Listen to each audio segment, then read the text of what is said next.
Hi there, my name is Mr. Eric Little, and I am your Spanish 1 teacher this year at Smyrna High School.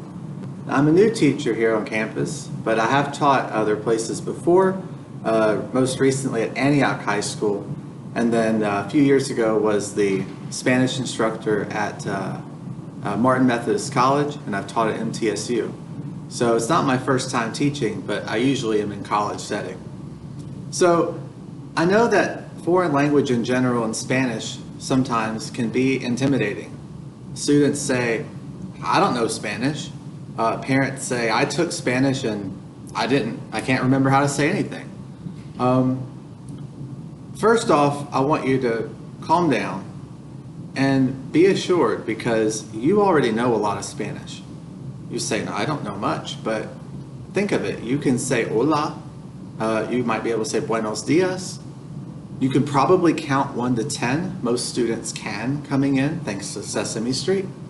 But you also know people's names, like last names like Gonzalez or Lopez. Place names like Mexico or Miami come to mind. So, and then of course there's food like tacos and enchiladas. So at least as we learn Spanish together, I just want you to know that you can do it. It's not rocket science. We're going to be talking like 3-year-olds, but you can do this. It doesn't matter if you've had good grades in the past or not. We're all on the same footing because we all presumably know nothing. But our class isn't just about communication with one another through writing or reading or speaking or listening. But this class is about the cultures of people in the Hispanic world and in the United States of Hispanic origin. This class also talks and encourages us to learn about ourselves. So we look at another world, and that helps us understand what makes us special. If we don't see any other possibility, then we don't know what makes us unique and what drives us as people here, from Tennessee.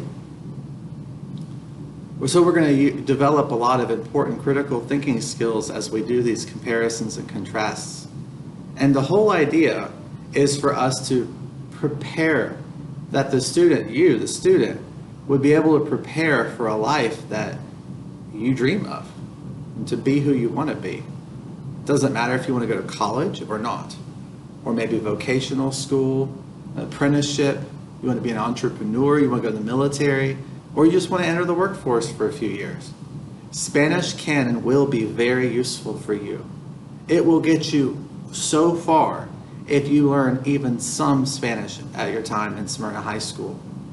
I guarantee you that it will enhance your life in every aspect if you give it the chance. To prepare for this, however, I need you to do a few things. So watching this video, good job. Also on the website for my class, you'll see a syllabus. I need you to read that and fill out the form that says you read it and understand it and have asked me questions. Parents, please do the same. That way I know that you're involved and you know what's expected. There's a supply list as well on that syllabus. Whether you're attending in person or virtually, there are just some supplies we all need, particularly different access to online applications are listed there as well. I need you to become familiar with Kittem, K-I-D-D-O-M, which is the sort of hub for everything we'll do in class, and it will be for your other classes as well. So you'll be in Kittem and you'll have your Spanish class, and all of your lessons will be there in order, dated. And then from Kittem, you will see links to the other apps that we will use. EMC Passport will be the one that's primarily through our textbook, but we'll use Flipgrid and we'll use Microsoft Suite and have videos and all kinds of other applications that we'll use.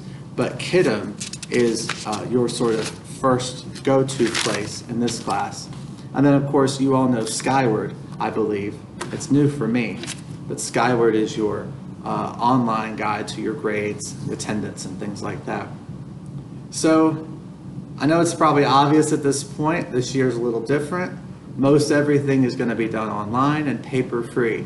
Parents, I know for you this is new. You're used to your kids coming home and having a book and having paper that they need to work at the kitchen table or in their room. And if they don't have paper and book around them, they're not working. But in this environment, a lot of their activities can be done on a phone or they can be done on a computer. And so just know that every day that they have class with me, or would have class with me if they were in person, if we are in person, that there is an assignment, there are videos, there are lessons, there are activities for them to do. And you can always email me and ask if your son or daughter is doing them. And I'll be happy to let you know, and I'll keep you posted if they fall behind. Students, you need to know that while I'm not as tech savvy as you are, I do know my way around computers pretty well, and I can tell when you're working or not. I can tell if you viewed videos, I can tell if you did an activity, I know how many times you viewed something, I know how many times you clicked or attempted, and I know how much time there is between your clicks. My point is, I know if you're working or not. And so please, give it an honest effort. You don't click something and just watch YouTube on a different device or listen to music or leave the room. I'll know the difference. I'll know based on your performance. Try not to play the system, but rather get something from the class. It'll be worth it, I promise. All right, so bear in mind that with the situation of COVID-19, we do not know what the future brings. So as of today, early August, we're going to come to school in person starting August 10th, and we'll go from there. But it could be at any given time that we revert to an all virtual format across the county. And so what I need you all to know is that everything we do this school year will be posted online for everyone, whether they're distant learners or whether they're coming in person. Every lesson, every activity, and everything students need to be successful, all of their homework, all of their classwork, and all of their assessments will all be done online. The students who are able and fortunate enough to be in class will simply have my more personal attention. We may do things a little differently, but it'll be the same material, the same expectations, and their homework will also be done online in the same manner as those who are distance learners.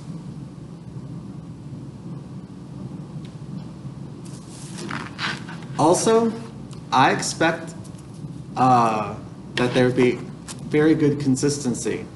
So as I just talked about, but also I expect that students take responsibility for their learning. It's not my job for you to learn. It is my job to provide you an environment and with the materials in which you can learn and thrive. That means you have to do the work. I can't do it for you. Students will be held responsible to doing their work, to reaching out to me when they have questions, and to letting me know when they're not satisfied with their progress. If a student does not speak up and is not on pace with their work, it will be the student's responsibility to fix that. I can be contacted anytime, but just so you know, as a student, if you don't do your work, there's not going to be a magic project at the end for you to make up your grade. The consequence for not doing your work is I'm going to tell you to do the work. And it's better to do it slowly over time rather than trying to pile it all in at the end. Finally, I just want to add that I recognize this year is unlike any other. The amount of change and uncertainty that we are facing is very high. There's a lot of anxiety, more questions than answers, and it's going to be all the way until the pandemic ends. Our patience runs thin in this brave new world, and our emotions are often unstable. As teenagers, emotions are unstable enough, but certainly in this world. It can be difficult to focus on preparing for a future with so many new procedures to have to follow. I just want to encourage you. You are strong. You are capable. You are resilient. And you can be whoever you want to be. You are so young. The entire world is in your hands. Take heart and know that this too shall end. And in the meantime, we have each other as students, faculty, and families. We can lean on one another for help, for guidance when we are struggling. It's true, though, that when there is great difficulty, there is great opportunity to learn and to grow. And so, welcome back to Smyrna, 2020, the year of unprecedented growth and learning. May it produce in us all kinds of new things that we have never seen before. Nos veremos. See y'all around.